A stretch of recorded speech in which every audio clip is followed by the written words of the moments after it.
দুজনে মিলে বেরিয়ে পড়েছি। এখন বাজে বিকেল 3টের সময়। জানি না কোথায় যাচ্ছি। অন্তরা হঠাৎ করে বললো যে রেডি হও, আসছি, দুজনে বেরোবো। তো কোথায় যাচ্ছি জানি না, দেখা যাক কোথায় যাচ্ছি। কোথায় যাচ্ছি এখন বলবে না কোথায় যাচ্ছি, দেখা যাক কোথায় নিয়ে যায়।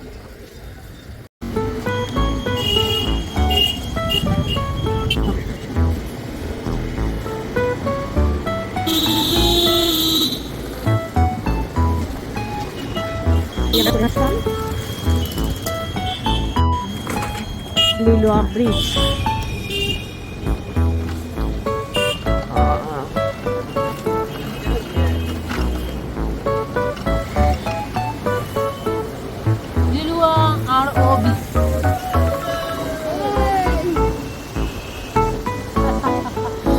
অংশু মিঠিরা গেল, স্কুল থেকে ফিরলো, আমরা এখন যাচ্ছি।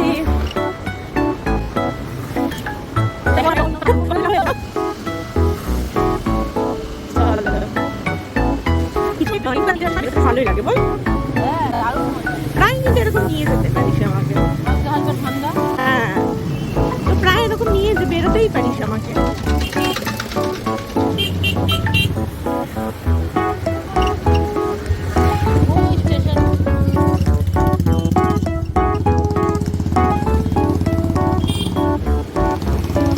এই শোন, তোর ডানে বাঁয়ে স্টেশন, মাঠ ঘাট দেখাতে গেলে না আমার ফোনটা হাত থেকে পড়ে যাবে। আমার নতুন ফোন।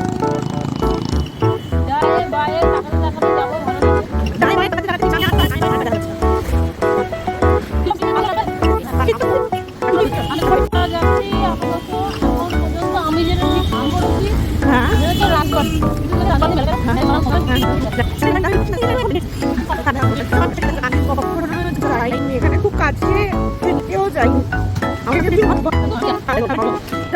কাছে থাকে তখন একদমই হয়ে যাবে।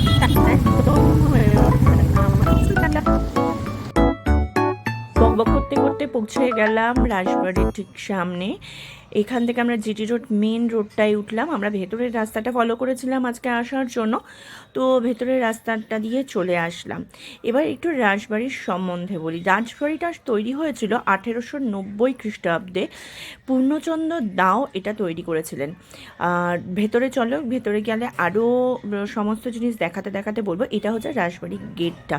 গেটটা দিয়ে পাস করেই আমরা একটু এগিয়ে যাচ্ছি। যারা পুজো দিতে চান তারা 4টে থেকে 6টা অবধি পুজো দিতে পারেন এবং আশপাশের দোকান থেকে পুজো সামগ্রী কিনে নিতে পারেন।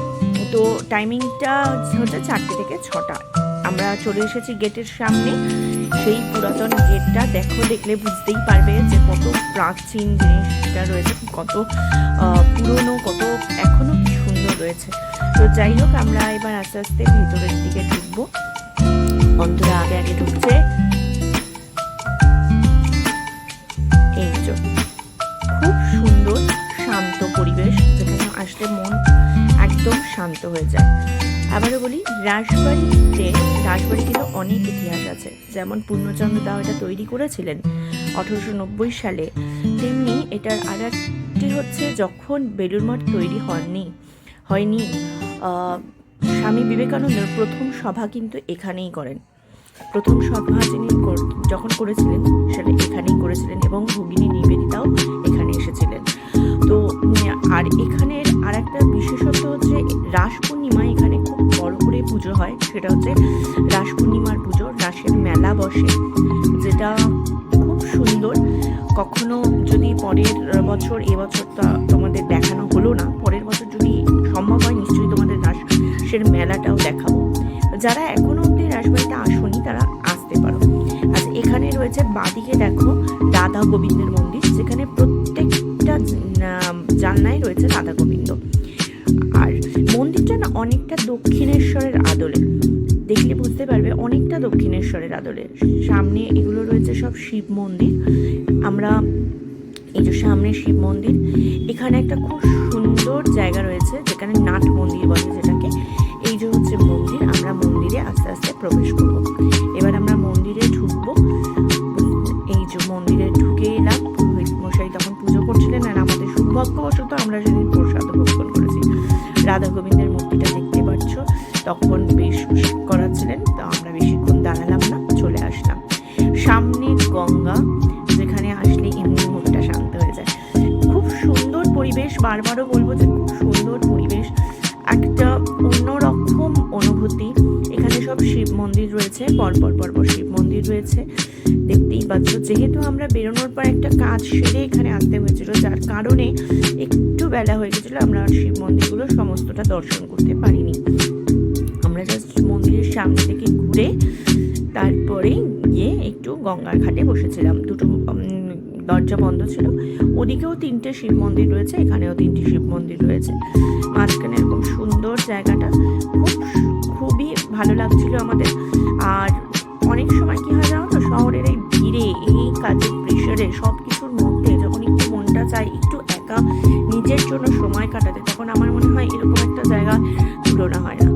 আমরা বেশ কিছুক্ষণ গঙ্গার ধারে ছিলাম, গঙ্গার ধারে বসলাম, আমরা একটু গান গাইলাম, একটু গল্প করলাম, খুব ভালো পরিবেশ ছিল। যদিও বা গঙ্গা যখন ভাটা ছিল, তো আমরা বসে বসে গঙ্গার দৃশ্যই দেখছিলাম। তো আমাদের সাথে দেখলাম আরও অনেক মানুষ টুকটুক করে আসছেন, যাচ্ছেন, ঘুরছেন, ভালো লাগলো। আমরা অনেকক্ষণ বসে থেকে সমস্তটা ঘুরে, যেটা আর একটা সুন্দর লাগলো সেটা হচ্ছে নাটমন্দিরের ঘুড়িটা। আমার কিন্তু বেশ ভালো লেগেছে। দেখো, আমি আর একবার দেখাচ্ছি নাটমন্দিরের ঘুড়িটা। ঘুড়িটা বোধহয় কোনো কারণবশত বন্ধ। অন্তরা গিয়ে বসে পড়লো ওই বসার জায়গাগুলোতে। আমি তাড়াতাড়ি করে ফোনটা নিয়ে এগিয়ে গেলাম। ব্যাস কিছুক্ষণ আমরা আবারও ওখানে থাকলাম, গল্প করলাম, রাসবাড়ির সম্বন্ধে কথা বললাম। ততক্ষণ পুরোহিত মশাই আমাদের সামনে চলে এসেছিলেন, তখন ওনার সাথে একটু কথা বলে নিলাম আমরা। বলে টলে নিয়ে তারপরে গিয়ে আমাদের শুরু হলো ফটো সেশন। চলে যাওয়ার পর ওনার সাথে কথা বলছিল, আমরাও কথা বলছিলাম। বলার পর তারপর কিছু হলো ফটো সেশন। কোথাও যাবো একটু ফটো সেশন করবো না, সেটা বললে কি হয়? তো আমি অন্তরা সুন্দর সুন্দর ফটো তুলে দিলাম, অন্তরা আমার সুন্দর সুন্দর ফটো তুলে দিল। ব্যাস কমপ্লিট হয়ে গেল ঘোরা। আবারও অন্য একটা নতুন জায়গায় যাব, নতুন জায়গার সন্ধান দেবো তোমাদের। কেমন লাগবে জানিও, আর অবশ্যই আমাদের পেজটিকে ফলো করে দিও।